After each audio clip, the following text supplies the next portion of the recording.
ওম শ্রীকৃষ্ণায় নমঃ। আমাদের আজকের বিশেষ পর্বে আপনাকে স্বাগতম।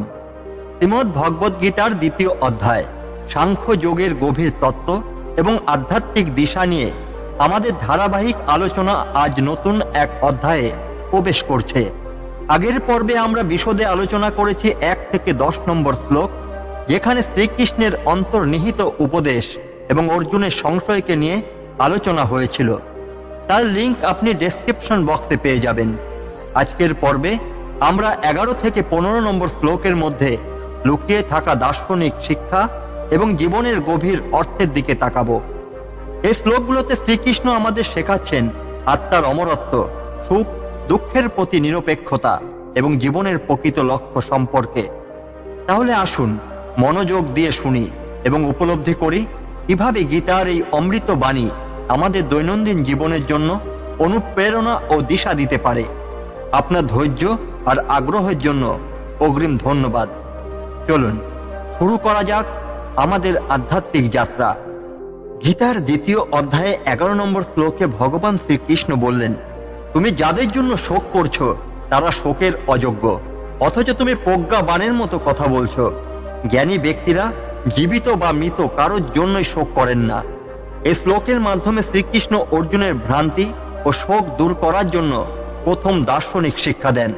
তিনি বলেন, সত্য জ্ঞানী বা পণ্ডিত ব্যক্তি জীবিত বা মৃত কারোর জন্য শোক করেন না, কারণ শোক মানুষের ভ্রান্তির ফল। এটি আত্মার প্রকৃতি না বোঝার কারণে সৃষ্টি হয়। শোক করার প্রধান কারণ হলো আমরা আত্মা ও শরীরের প্রকৃত পার্থক্য বুঝতে ব্যর্থ হই। আত্মা চিরন্তন এবং অবিনশ্বর। যেখানে শরীর নশ্বর ও অস্থায়ী, শরীরের মৃত্যু হলেও আত্মার কোনো ক্ষতি হয় না। জ্ঞানীরা এই সত্য উপলব্ধি করেই শোক মুক্ত থাকেন। অর্জুন তার আত্মীয় স্বজন এবং গুরুজনদের মৃত্যু নিয়ে শোক প্রকাশ করছিলেন। তিনি ভেবেছিলেন তাদের মৃত্যু তার দায়িত্ব ও নৈতিকতার পরিপন্থী, কিন্তু শ্রীকৃষ্ণ বুঝিয়ে দিলেন এই শোক অজ্ঞানতার ফল এবং কেবলমাত্র পার্থিব সম্পর্কের কারণে উদ্ভূত। শ্রীকৃষ্ণ অর্জুনকে বোঝালেন, তিনি প্রজ্ঞাবানের মতো কথা বললেও প্রকৃত প্রজ্ঞা বা জ্ঞান তার নেই, কারণ প্রকৃত জ্ঞানী ব্যক্তি জানেন আত্মা অবিনশ্বর এবং মৃত্যুকে ভয় বা শোক করার কিছুই নেই। মহাভারতে বিদুর ছিলেন একজন জ্ঞানী ব্যক্তি। দুর্যোধনের অন্যায় আচরণের কারণে কৌরবদের পতন অনিবার্য ছিল। বিদুর এই পরিস্থিতি উপলব্ধি করেছিলেন এবং শান্ত ছিলেন। তিনি জানতেন ন্যায় প্রতিষ্ঠার জন্য এই যুদ্ধ অনিবার্য। ধরা যাক আমাদের প্রিয়জনের মৃত্যু হয়েছে, এটি একটি কষ্টের বিষয়, কিন্তু জ্ঞানী ব্যক্তি জানেন মৃত্যু কেবল দেহের শেষ, আত্মা চিরন্তন এবং এটি পুনর্জন্মের জন্য একটি নতুন দেহ গ্রহণ করে। এই উপলব্ধি আমাদের শোক থেকে মুক্তি দিতে পারে। যেমন বিজ্ঞান বলে শক্তি কখনো ধ্বংস হয় না, এটি কেবল রূপান্তরিত হয়, তেমনি আত্মারও ধ্বংস হয় না, এটি কেবল শরীর পরিবর্তন করে। এই জ্ঞান শোকের প্রতিকারের জন্য গুরুত্বপূর্ণ। এই শ্লোকটি জীবনের একটি গুরুত্বপূর্ণ দিক নির্দেশ করে। শ্রীকৃষ্ণ শিখিয়েছেন আত্মার প্রকৃত স্বরূপ বোঝা এবং শোক থেকে মুক্ত হওয়া এটি শুধু অর্জুনের জন্যই নয়, আমাদের সবার জন্যই প্রাসঙ্গিক। জীবনের প্রতিটি কষ্ট বা শোক আমাদের জন্য শিক্ষার একটি মাধ্যম হতে পারে, যদি আমরা আত্মা এবং শরীরের প্রকৃত সত্য উপলব্ধি করতে পারি। গীতার দ্বিতীয় অধ্যায়ের 12 নম্বর শ্লোকে ভগবান শ্রীকৃষ্ণ বলছেন, এমন কোনো সময় কখনো ছিল না যখন আমি ছিলাম না, তুমি ছিলে না, অথবা এর রাজাগণ ছিলেন না, এবং ভবিষ্যতে এমন কখনো হবে না যখন আমরা কেউই থাকব না। এ শ্লোকে শ্রীকৃষ্ণ প্রথমবার আত্মা শাশ্বত এবং অবিনশ্বরতা সম্পর্কে বলেন। তিনি স্পষ্ট করে দেন আত্মা কখনো জন্মায় না এবং কখনো ধ্বংস হয় না, এটি সর্বদা অস্তিত্বশীল। এখানে শ্রীকৃষ্ণ জীবনের তত্ত্ব সম্পর্কে একটি গভীর শিক্ষা দেন। তিনি বলেন প্রতিটি জীবাত্মা পৃথক এবং তাদের অস্তিত্ব অনন্ত। যদিও আমরা শরীরের পরিবর্তনের মাধ্যমে নিজেদেরকে পৃথক ভাবি, আত্মা সর্বদা এক এবং চিরন্তন। মানুষের সাধারণ ভুল হলো আমরা জন্ম ও মৃত্যুকে একটি চূড়ান্ত পরিবর্তন বলে মনে করি। শ্রীকৃষ্ণ বুঝিয়ে দেন যে এটি শুধুমাত্র দেহের রূপান্তর। দেহ ক্ষণস্থায়ী, কিন্তু আত্মা অবিনশ্বর। সূর্যোদয় এবং সূর্যাস্ত আমাদের দৃষ্টিকোণে ঘটে, কিন্তু বাস্তবে সূর্য সর্বদা অস্তিত্বশীল। তেমনই দেহ জন্মায় এবং ধ্বংস হয়, কিন্তু আত্মা চিরকাল থাকে। যেমন আমরা পুরনো পোশাক ছেড়ে নতুন পোশাক পরিধান করি, তেমনই আত্মা একটি দেহ ছেড়ে আরেকটি দেহ ধারণ করে। আত্মার এই চক্র অনন্ত। যেমন পৃথিবীর ঘূর্ণনের ফলে দিন ও রাতের সৃষ্টি হয়, তেমনই আত্মার দৃষ্টিকোণে দেহের পরিবর্তন ঘটে, কিন্তু আত্মার প্রকৃতিতে কোনো পরিবর্তনই হয় না। এই জ্ঞান আমাদের মৃত্যু ভয় থেকে মুক্ত করে। আমরা বুঝতে পারি মৃত্যুর পরে আত্মার অস্তিত্ব অব্যাহত থাকে। এটি আমাদের শান্তি ও আত্মবিশ্বাস দেয়। শ্রীকৃষ্ণ জানান, আমরা আমাদের প্রিয়জনের চিরকাল হারাই না। আত্মা চিরন্তন বলে ভবিষ্যতেও তাদের সাথে আমাদের সংযোগ থাকে। এই জ্ঞান আমাদের দেহের পরিবর্তনকে মেনে নিতে এবং জীবনের গভীর অর্থ খুঁজতে সাহায্য করে। শ্রীকৃষ্ণের শ্লোকে আত্মার অবিনশ্বরতা এবং চিরন্তনের শিক্ষা দিয়েছেন। এটি আমাদের মৃত্যু ভয় কাটিয়ে জীবনের প্রতি ইতিবাচক দৃষ্টিভঙ্গি তৈরি করতে সাহায্য করে। এই জ্ঞান অর্জুনের জন্য যেমন গুরুত্বপূর্ণ ছিল, আমাদের জন্য তেমনই প্রাসঙ্গিক। জীবনকে শাশ্বত দৃষ্টিকোণে দেখলে সমস্ত ভয় ও শোক থেকে মুক্তি লাভ করা যায়। গীতার 2য় অধ্যায়ের 13 নম্বর শ্লোকে ভগবান শ্রীকৃষ্ণ বলছেন, এই দেহে অবস্থানকারী আত্মা যেমন শৈশব, যৌবন ও বার্ধক্য অবস্থায় দেহের পরিবর্তন অনুভব করে, তেমনি মৃত্যুর পরে দেহ পরিবর্তন করে। জ্ঞানী ব্যক্তি এই পরিবর্তনে বিচলিত হন না। এই শ্লোকে শ্রীকৃষ্ণ মানব দেহের একটি সাধারণ সত্য ব্যাখ্যা করছেন। দেহ শৈশব থেকে যৌবন এবং বার্ধক্যে পৌঁছায়। এটি একটি অবিচ্ছিন্ন পরিবর্তনের প্রক্রিয়া। এই পরিবর্তন স্বাভাবিক এবং অপরিহার্য। যদিও দেহে পরিবর্তন ঘটে, আত্মা সর্বদা অপরিবর্তনীয়। আত্মা কখনো জন্মায় না বা মরে না। দেহ হলো একটি সাময়িক বাসস্থান, যা সময়ের সঙ্গে পরিবর্তিত হয়। শ্রীকৃষ্ণ বলছেন, যেমন আমরা জীবদ্দশায় দেহের পরিবর্তন অনুভব করি, তেমনি মৃত্যুর পরে আত্মা একটি নতুন দেহ গ্রহণ করে। এটি পুনর্জন্মের মৌলিক ধারণাকে প্রতিষ্ঠা করে। যে ব্যক্তি জ্ঞানী এবং দেহ আত্মার পার্থক্য বোঝেন, তিনি এই পরিবর্তনে বিচলিত হন না। শ্রীকৃষ্ণ এখানে ধীর বা স্থিরমনা ব্যক্তির গুণাবলী তুলে ধরছেন। যেমন আমরা পুরনো পোশাক ছেড়ে নতুন পোশাক পরি, তেমনি আত্মা পুরনো দেহ ত্যাগ করে নতুন দেহ গ্রহণ করে। যেমন গ্রীষ্ম, বর্ষা ও শীত ঋতু পরিবর্তিত হয়, কিন্তু প্রকৃতির মূল সত্তা অপরিবর্তিত থাকে, তেমনি আত্মা একই থাকে।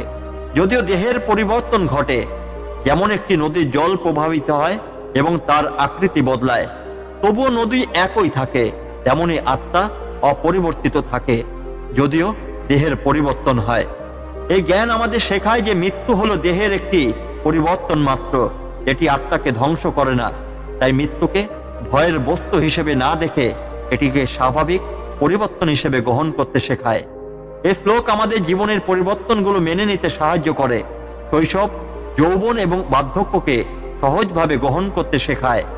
জ্ঞানী ব্যক্তির মতো এই শ্লোকে আমাদের শেখায় কিভাবে জীবনের পরিবর্তনগুলোতে স্থির ও অবিচল থাকা যায়।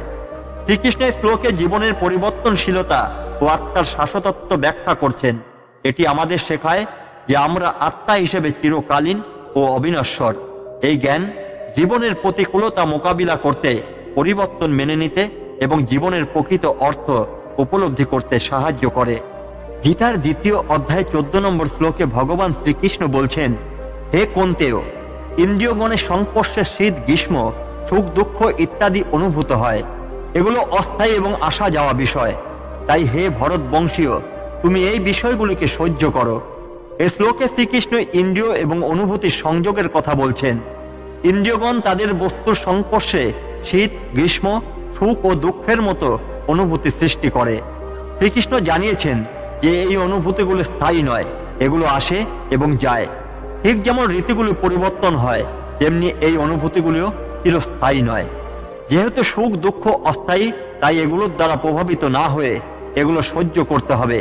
জীবনের প্রতিকূলতা ও চ্যালেঞ্জ মেনে নেওয়া এবং শান্ত ও স্থির থাকা শ্রীকৃষ্ণের নির্দেশ।